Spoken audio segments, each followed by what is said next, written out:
6 true horror stories that only get worse the longer you listen. You know that feeling? When a story starts with just a whisper of unease, a tiny detail that feels off, but you lean in closer, and as the truth starts to come out, that little chill you felt begins to morph into a heavy, suffocating dread. The scariest stories aren't always the ones with jump scares. They're the ones that unravel slowly, where every new piece of the puzzle adds another layer of horror, until you're left looking at a reality far more disturbing than you ever imagined. Tonight, we're looking at 6 stories just like that. We'll start with a family whose desperate faith leads them down a path of unimaginable tragedy. And then there's a haunting so intense, so thoroughly documented, that it made police officers and government officials seriously question what is and isn't real. These are the stories that only get worse the longer you listen. Story 1.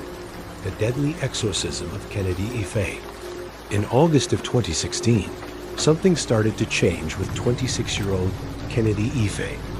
He was a healthy marketing graduate living in his family's North London home, but he became convinced that a demon, in the form of a snake, was living inside of him. His behavior grew more and more erratic and violent. His family, who were described as devout charismatic Christians, didn't see this as mental illness. To them, it was a spiritual battle. They truly believed Kennedy was possessed. What began as concern, however, quickly turned into a living nightmare. Instead of getting him medical help, the family decided to handle it themselves. For 3 days, they tied Kennedy to his bed with rope and cable ties, trying to cure him through a non-stop session of prayer and exorcism. They thought they were saving his soul, but as the hours stretched into days, Kennedy's body began to give out. And this is where things take a truly dark turn. The family didn't call for an ambulance until it was far, far too late. When paramedics finally arrived, Kennedy was unresponsive. His body temperature was over 105 degrees Fahrenheit. He was pronounced dead at the scene from dehydration and respiratory failure. A post-mortem exam would later find more than 60 separate injuries on his body, all consistent with being forcefully held down. But the horror doesn't stop there. The family's belief was so unshakable that even after Kennedy died, they tried to resurrect him. They kept praying over his body, convinced that the demon had won, but that God could still bring him back. The story of Kennedy Ife isn't just about untreated mental illness. It's a terrifying look at how blind faith, when it goes unchecked, can twist a desperate attempt to heal into a real-world horror story. Story 2. The Ammons family haunting. In November of 2011, Latoya Ammons and her 3 young kids moved into a small rental house on Carolina Street in Gary, Indiana. It was supposed to be a fresh start, but things went wrong almost right away. It started small swarms of black flies would suddenly cover their porch in the middle of winter. Then they'd hear footsteps creaking up the basement stairs when no one was down there, and that distinct, unsettling feeling of always being watched. Soon, whatever was in the house focused on the children. Latoya's mother, Rosa, swears she saw her 12-year-old granddaughter levitate above her bed while she was unconscious. The children's eyes would bulge, and their voices would change, deepening into these unnatural growls. They were even reportedly thrown across the room by a force that no one could see. Terrified for her family, Latoya reached out for help, not just to psychics, but to doctors, the police, and eventually the Department of Child Services, or DCS. And this is where the story gets so much worse, because the officials started seeing things too. This case is documented in over 800 pages of official records. During one trip to the doctor, medical staff reported seeing Latoya's 9-year-old son get lifted up and thrown against a wall, with no one even touching him. But the most chilling event happened during a psychiatric evaluation, witnessed by a DCS case manager and a hospital nurse. Inside a small exam room, they watched the 9-year-old boy, with a weird smile on his face, walk backward up a wall and onto the ceiling. The Gary police captain, a man who'd been on the force for 36 years, was a complete skeptic at first. But after he interviewed the family and multiple witnesses, and after experiencing strange things in the house himself, he went on record saying, "I am a believer." A Catholic priest eventually performed several exorcisms on both the house and the family. It remains one of the most officially documented hauntings in American history, blurring the line between a shared delusion and a terrifying, verifiable paranormal event. Story 3. The Eliza Lam Mystery. When 21-year-old Canadian student Eliza Lam disappeared in January 2013, it started as a typical missing person case. She was last seen at the Cecil Hotel in downtown LA, a place already famous for its dark and violent past. But the case went from tragic to just bizarre when the LAPD released the last known footage of her. It's a video from an elevator security camera, and it's deeply disturbing. In it, you can see Eliza acting erratically. She's peeking out of the elevator, then hiding in the corner like she's running from someone. At one point, she starts making strange gestures to someone or something that's just out of the camera's view. The video went viral, and the mystery blew up. How does a person just vanish from inside a hotel? Well, the story gets much worse. About 3 weeks after she went missing, guests at the Cecil Hotel started complaining. The water pressure was low, and the tap water had a strange, awful taste. A maintenance worker went to the roof to check the hotel's giant water cisterns. And there, inside one of the sealed tanks, he found Eliza Lam's naked body floating in the water. Suddenly, every detail of the case felt more sinister. The rooftop she was found on was supposed to be locked with an alarm. How did she even get up there? And how did she manage to climb into a massive water tank and somehow close the heavy lid from the inside? Her autopsy found no evidence of foul play and no illegal drugs in her system. Her death was officially ruled an accidental drowning, with her bipolar disorder listed as a significant factor. But that ruling has done nothing to answer the deeply unsettling questions. Her death is still one of the internet's most chilling mysteries, a case where every fact just seems to make the whole thing more impossible and more terrifying. These first 3 stories show just how fast reality can break apart, whether it's from our own minds or from forces we can't even begin to explain. If these kinds of deep dives into the unknown are your thing, think about subscribing and hitting the notification bell. Let me know in the comments which of these stories is sticking with you the most. The details are what matter, and the next 3 stories are full of them. Story 4. The family ghost that would not leave. A lot of old houses have stories, but some stories get passed down from one generation to the next, becoming a chilling part of a family's legacy. This story comes from a family whose ancestral home was haunted by something that got clearer and more defined with each passing year. For the youngest generation, the ghost was just part of the house. They'd hear faint whispers, smell old tobacco smoke out of nowhere, or the lights would flicker. It was just the house being old. But as the narrator grew up, they learned the truth. They found out their parents, their aunts, and their uncles had all experienced the exact same things. What's more disturbing is that multiple family members, decades apart, all described seeing the very same thing.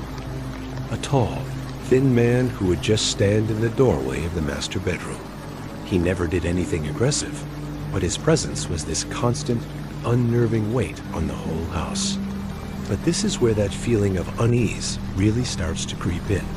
The haunting wasn't just a ghost story, it was evolving. What started as faint smells and sounds for one generation grew into direct sightings for the next.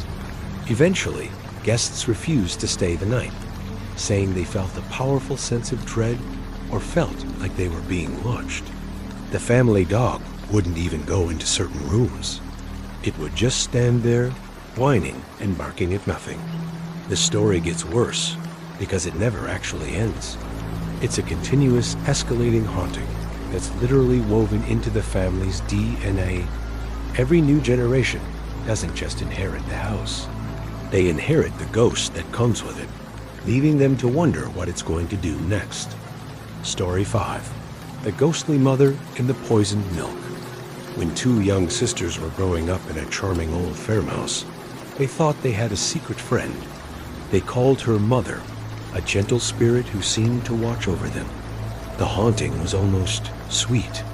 Some mornings, the girls would wake up and find glasses of water on their nightstands, as if she was trying to soothe a dry throat. There was an old wooden chair in the living room that was always kept against the wall. But whenever the girls were playing, they'd notice the chair had moved out, inch by inch, closer to them, as if the spirit just wanted to be near. For years, this was just a comforting childhood memory, a sweet story about a friendly ghost. It wasn't until the sisters were adults, long after they'd moved out, that one of them found an old newspaper article about the farmhouse's original owner. And with that one article, their entire childhood memory twisted into something absolutely horrifying. The article detailed a tragedy. The original owner, a widow, had murdered her 2 children. She did it by giving each of them a cup of poisoned milk before they went to sleep. Afterward, she killed herself. She hung herself from a beam in the living room. The article even had a photograph of the scene, and there, underneath the body, was that same old wooden chair, knocked over, right in the center of the room. The nurturing gestures the sisters remembered weren't acts of kindness. They were the chilling, residual echoes of a mother's final moments, replaying a loop of murder and grief, with the cups of poison in the very chair she used to end her own life. Story 6. The Shadow Man in the Haunted Apartment. A family living in a new apartment started experiencing things they just couldn't explain. It started small. Objects would move on their own. There was that constant feeling of being watched, and the family dog, which was normally a calm and friendly animal, started acting terrified. The dog would just stare into a corner, fur standing on end, growling at something that simply wasn't there. The activity only got worse. They'd see shadowy figures darting around in their peripheral vision. Doors would slam shut on their own. But the story took its darkest turn one night, when the teenage son woke up with a feeling of pure dread. He looked toward his bedroom doorway and saw it the clear, solid silhouette of a man. It was totally black, had no features, and it seemed to suck in the light around it. It just stood there, watching him. And that's where the true horror of it sinks in. The son was paralyzed with fear, unable to even scream.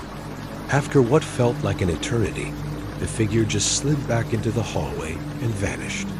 The family's dog, which had been sleeping in the same room, was now whimpering and hiding under the bed, completely traumatized. It was one thing for him to see it, but the dog saw it too. That fact elevated this from just a series of weird events to a real encounter with something truly malevolent. The family moved out not long after, but they could never shake the image of that silent, watching shadow in the doorway. They never found out what it wanted. They only knew that its presence was a real, paralyzing terror. They were lucky to escape. Conclusion: from a family's deadly faith to a ghost's tragic history repeating itself, these stories all share one terrifying idea. The horror isn't in the first strange event. It's in the slow, creeping realization of the whole truth. It's discovering that what seemed harmless was actually sinister, that a simple mystery was an impossible tragedy, and that a quiet presence was something you should have been running from all along. These are the tales that prove that sometimes, the more you learn, the less you want to know. And the deeper you listen, the darker it gets. 5 haunted house tales that will freeze your blood. You lock your doors at night, right? You draw the curtains, creating that little bubble of safety for you and your family. But what happens when the real threat isn't trying to get in? What if it's already there, waiting in the walls, under the floorboards, waiting in the silence of an empty room? A home is supposed to be a sanctuary, but for some, it becomes a prison. These next 5 stories are about houses that twisted into places of pure terror for the people living inside. They're a chilling reminder that sometimes the scariest place on earth is the one you call home. Story 1. The children above the bar. For most people, a job at a cozy wine bar sounds pretty good. The clinking glasses, the quiet chatter, the smell of old wood and spilled wine. But for one former employee, all those comforts were drowned out by something deeply unsettling happening just 1 floor up. It all began with faint, barely there sounds. The kind of gentle creak you might dismiss as the building settling. But soon, the sounds got more distinct, more human. It was the unmistakable sound of children playing. At first, the employee brushed it off. Probably new tenants with energetic kids. But the sounds never stopped, often starting late at night, long after the bar was closed and the building should have been silent.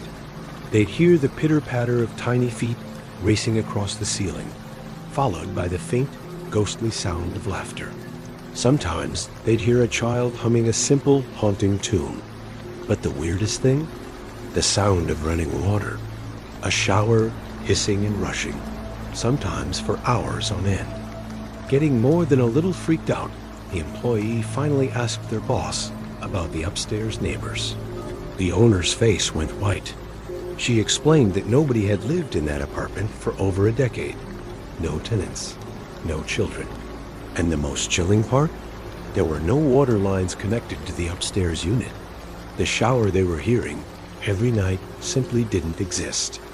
A police check for squatters turned up nothing but 10 years of undisturbed dust, and the horrifying truth finally settled in.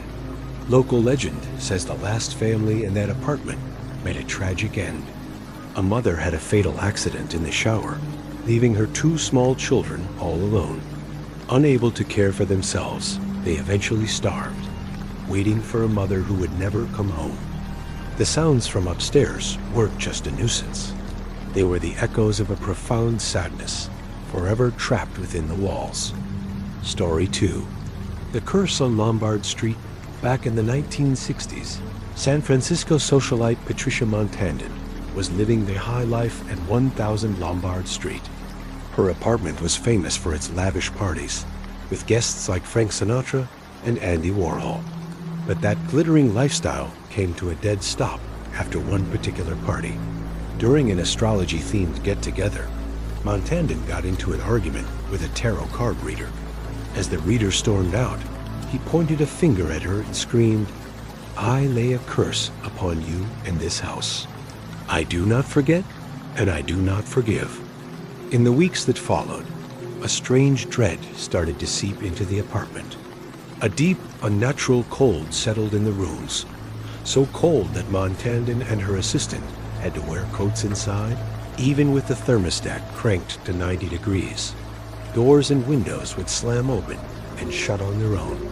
Every single night at 2 the tinny sound of the song Mockingbird Hill would start playing from nowhere, followed by insane laughter. Montandon's own dog became so terrified of whatever was in the house that it would bark and chew its own fur until she had no choice but to give it away. But then the curse went from psychological games to outright physical assault. Montandon was attacked and almost kidnapped right in her own home. A bizarre fire broke out during another party with no explanation. The horror peaked in June of 1969. While Montandon was out of town, a fire was reported in her apartment. When first responders arrived, they found the body of her assistant, Mary Louise Ward, in the master bedroom. The bedroom door was locked from the inside. An autopsy revealed something terrifying. Mary had died before the fire even started, and she had no smoke in her lungs. The cause of death was never determined. Convinced the curse had taken a life, Montandon fled the apartment and never went back, forever haunted by the malevolent force that turned her dream home into a nightmare. Story 3. The man-hating ghost of the Sallie House. On a quiet street in Atchison, Kansas, there's a normal-looking brick house. But to paranormal experts, The Sally House is one of the most violently active hauntings in America. The house's reputation comes from a tragic, though unconfirmed, local tale. Back in the early 1900s, the house belonged to a doctor. One night, a panicked mother brought her 6-year-old daughter Sally to him, complaining of terrible stomach pain. The doctor diagnosed it as acute appendicitis and worried it would rupture, rushed her into surgery. In his rush, he made the first cut before the anesthesia had taken full effect. Sally's agonizing screams filled the room before she suddenly went silent, dying on the operating table from shock. For decades, the house was quiet. Then, in 1993, a young couple, Tony and Deborah Pickman, moved in. The activity started almost immediately. Their dog would just growl at an empty corner in the nursery. Objects moved on their own, and small fires would spontaneously break out. But the entity seemed to focus all of its anger on Tony. He'd be shoved by something he couldn't see and would find long, burning scratches on his chest and back, like they were made by a child's fingernails. The activity became so violent, the family had to flee. Paranormal investigators who've gone into the house since have also reported being scratched, pushed, and having things thrown at them. The main theory is that little Sally's spirit is still there, furious at the doctor she believed was torturing her. Her ghost lashes out at any man who comes into the house, a tormented spirit trapped in an endless loop of rage. Some investigators, however, think the story of Sally is just a cover for something much older and darker living in that house, something that uses the image of a child to draw people in before showing its true evil nature. Story 4. The most haunted house in England. Borley Rectory, a Gothic-style mansion in Essex, was torn down in 1944, but its legend is very much alive. For decades, it was called the most haunted house in England. It was built in 1862 on the site of an old monastery, and stories of hauntings started almost right away. The most famous ghost was a nun, often seen walking the grounds. The local legend tells of a forbidden romance between a monk from Borley and a nun from a convent nearby. When they tried to elope, the monk was executed, and the nun was supposedly bricked up alive inside the monastery walls, destined to search for her lost love forever. For years, the hauntings were pretty harmless. Phantom footsteps, whispers, and the spectral nun peeking in windows. But that all changed in 1928 when Reverend Guy Smith and his wife moved in. Soon after they arrived, Mrs. Smith found a paper package in a cupboard, and inside was the skull of a young woman. This discovery seemed to open the floodgates. The family called the press, and paranormal researcher Harry Price was brought in to investigate. As soon as he arrived, the haunting kicked into high gear. Objects were thrown, stones were hurled, and messages were tapped out on mirrors. The Smith family got out of there after just 2 years. The next residents, the Foister family, had it even worse. Their time there was filled with non-stop poltergeist activity. Bells would ring by themselves, objects would vanish, and Mary Ann Foister was violently thrown out of her bed. The house was finally destroyed by a fire in 1939, an event some say a spirit predicted during a seance the year before. Even though the rectory is gone, the land is still a pilgrimage site for ghost hunters, drawn by the legend of the tragic nun and the chaotic energy that made Borley Rectory so infamous. Story 5. The Villisca Axe Murder House. Our last story takes us to a small, unassuming white house in Villisca, Iowa. This house isn't just haunted. It's the site of one of America's most brutal and infamous unsolved mass murders. On the morning of June 10, 1912, the bodies of the entire Moore family, 2 adults and their 4 children, were found in their beds, along with 2 young girls who were sleeping over. All 8 of them had been bludgeoned to death with an axe. The killer had moved silently through the house, ending each life as they slept. In a final, disturbing act, the murderer covered every mirror and piece of glass in the house with cloth before disappearing into the night. never to be found. Ever since, the home has been a hotbed of paranormal activity. Visitors to the house, which is now a preserved historical site, report all sorts of terrifying things. Disembodied voices whisper in the darkness, objects move by themselves, and the phantom laughter of children is often heard echoing from the upstairs bedrooms where they died. Many people feel a heavy, oppressive energy the second they step inside, like a shadow of the violence that happened there. But the haunting seems to be more than just a residual echo of the tragedy. There are reports of a dark, malevolent presence still in the house, something investigators think might be the spirit of the killer himself. This entity is blamed for the more violent events, visitors being scratched, pushed, and suddenly feeling overcome with rage. In one notorious incident in 2014, a paranormal investigator staying overnight inexplicably stabbed himself in the chest, later saying he had no control over his body. He survived, but his experience adds to the terrifying idea that the evil that walked into the Villisca house over a century ago never really left. It's still there, a silent witness to an unspeakable crime, and maybe an active participant in the terror that continues today. The line between our world and whatever comes next is thinner than we think. If you've ever had an experience in a haunted house, share your story in the comments below. We'd love to hear it. Conclusion.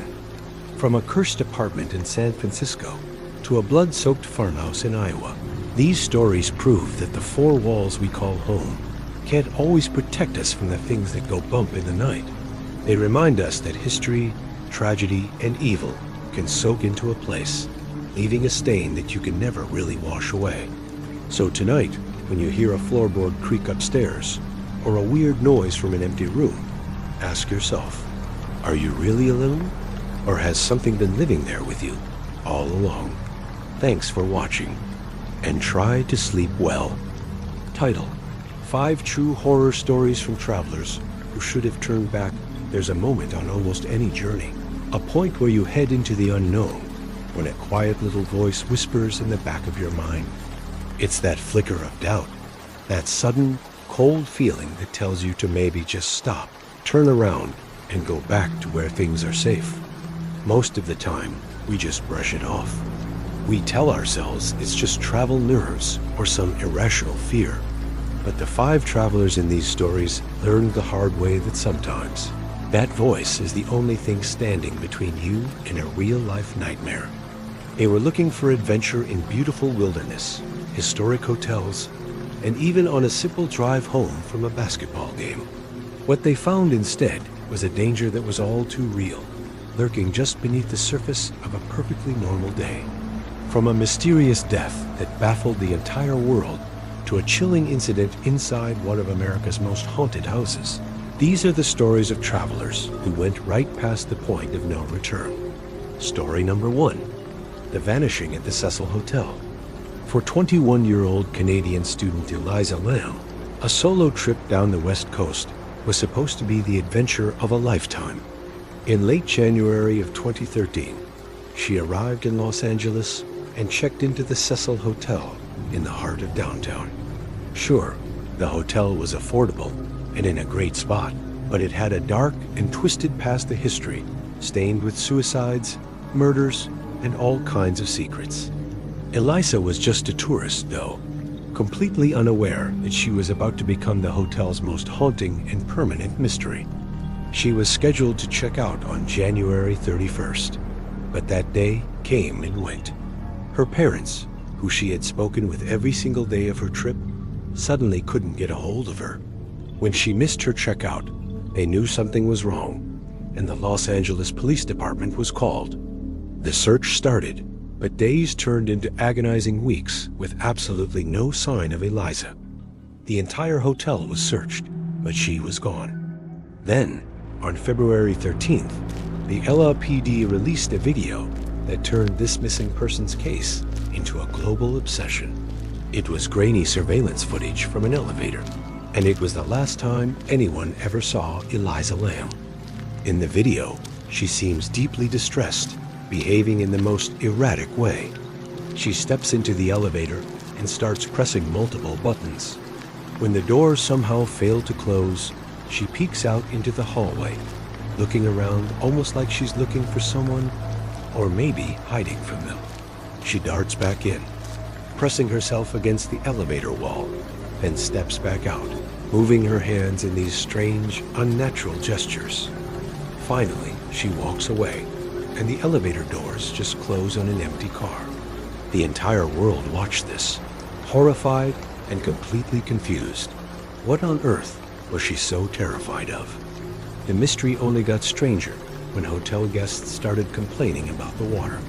The pressure was really low, and the water itself had a weird taste and a dark color. On the morning of February 19th, a maintenance worker went up to the roof to check on the hotel's 4 massive water tanks. He peered into one of them, and that's when he made a horrifying discovery. Floating face up in the dark, murky water was the body of Eliza Lamb. Investigators were just baffled. The lid to the water tank was incredibly heavy and hard to open. How did she get in there? And how did she manage to close that heavy lid from the inside?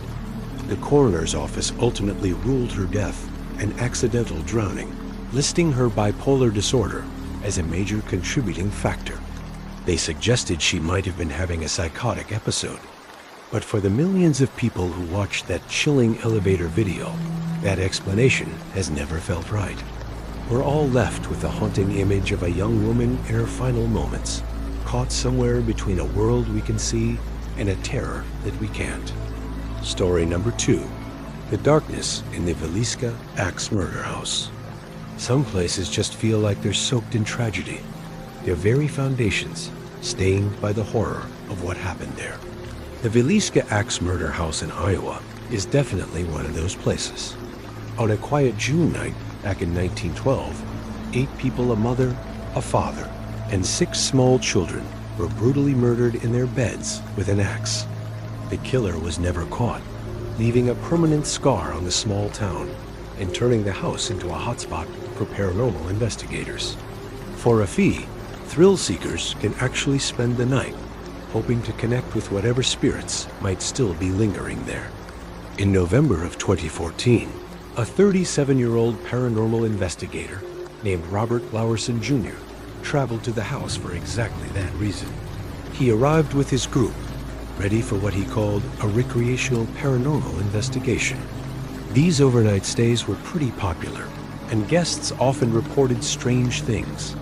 Voices when no one was there, objects moving on their own, and that distinct, creepy feeling of being watched by the spirits of the murdered children.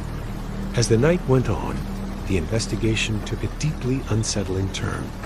Around 12:45 a time that many believe is close to when the original murders happened, Robert was by himself in one of the upstairs bedrooms. Suddenly, his friends, who were outside at the time, got a frantic call for help over their radios. They rushed back inside to an absolutely terrifying scene.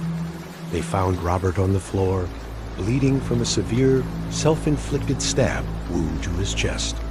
He was rushed to a hospital and eventually airlifted to a trauma center in serious condition.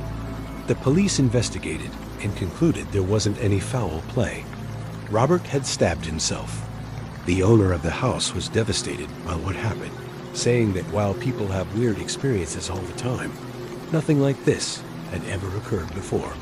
Even the house's caretaker, who used to be a skeptic, admitted that after the stabbing, he stopped doing overnight stays and refused to be in the house alone. What could possibly drive a man to turn a weapon on himself inside that house? Robert Lowerson did recover from his injuries, but the reason for his actions remains a complete mystery. He reportedly told doctors he had no memory of what happened. He went into that house looking for ghosts, but it seems he came face to face with a darkness so powerful it nearly cost him his life. Story number 3.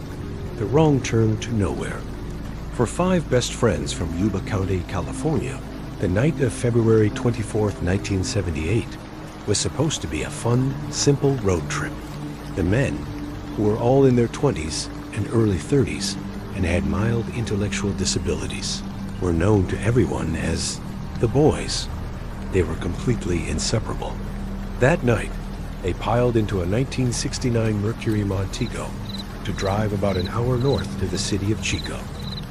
They were going to cheer on their favorite college basketball team, and they were especially excited because the very next day, they were set to play in a special Olympics basketball tournament of their own. But they never made it home.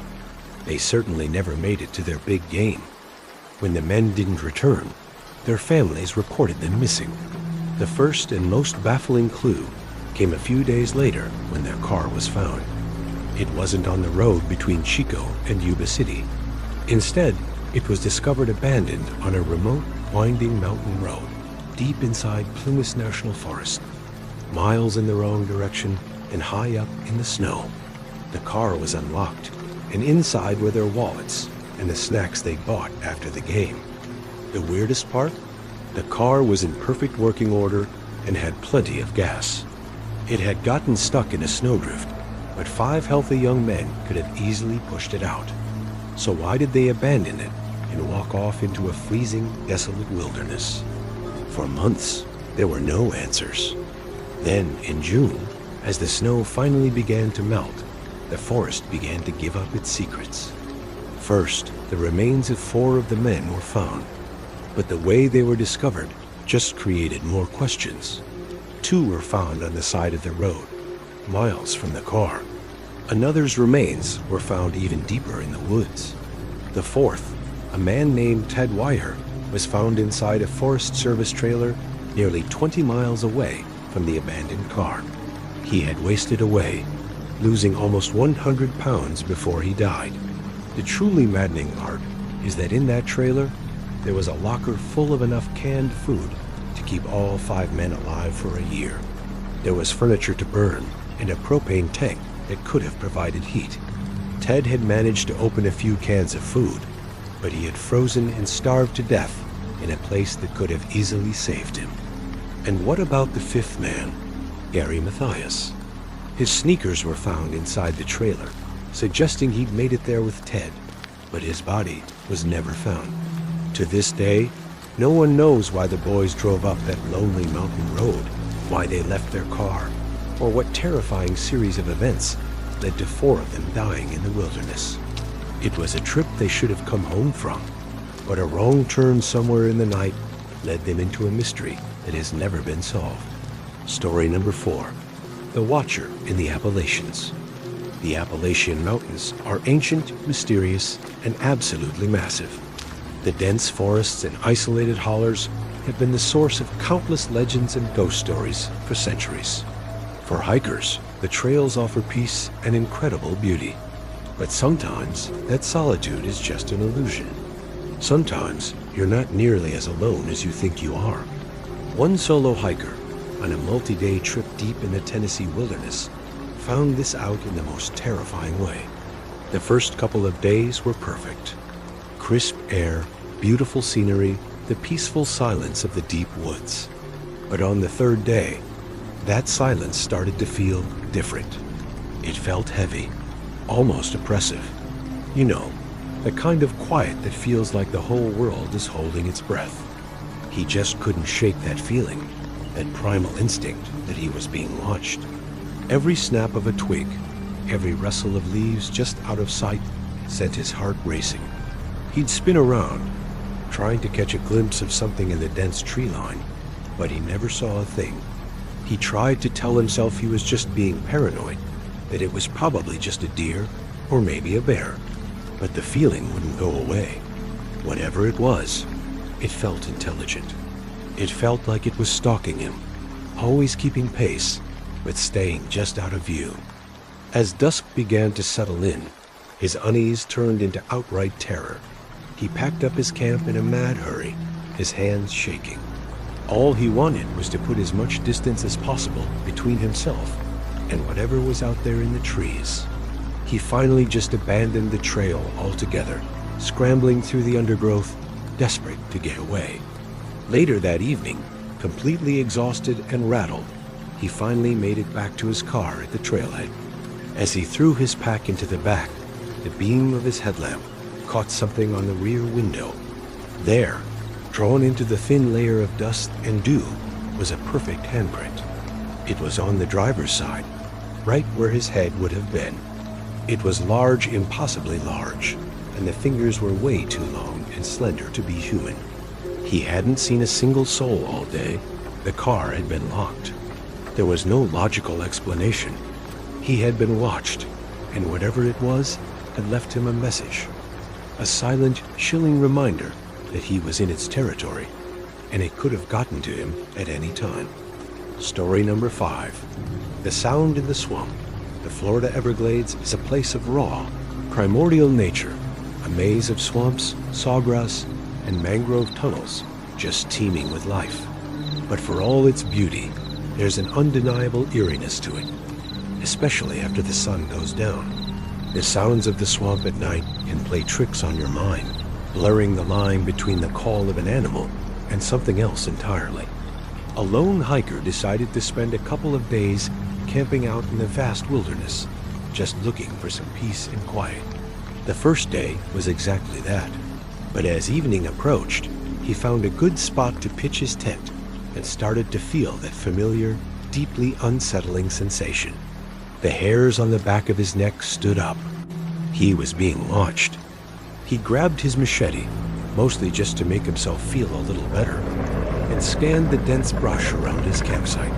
In the fading light, he could just make out several figures standing completely motionless in the trees. 4 of them, just standing there, watching him.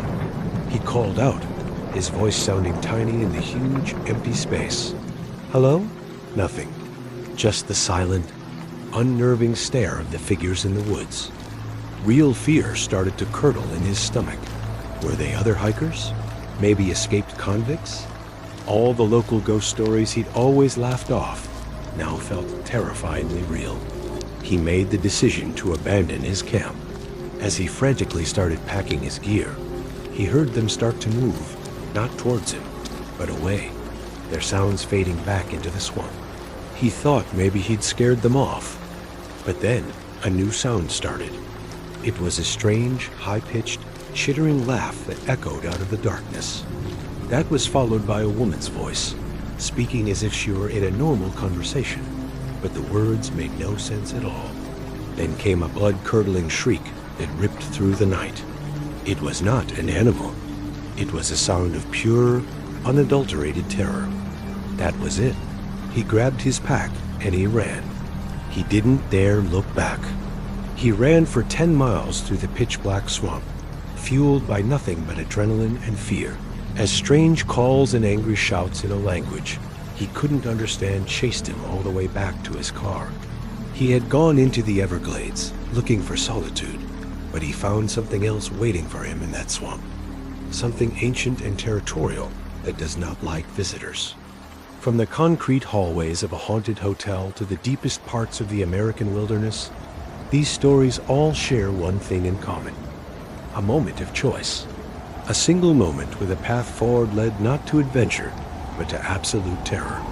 It's a chilling reminder that our gut instincts are powerful things, and sometimes the bravest thing a traveler can do is just to turn around and go home.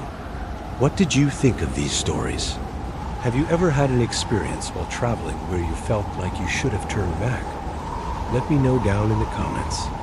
And if you enjoyed these tales of real-life horror, be sure to hit that like button and subscribe for more strange and scary stories. Stay safe out there.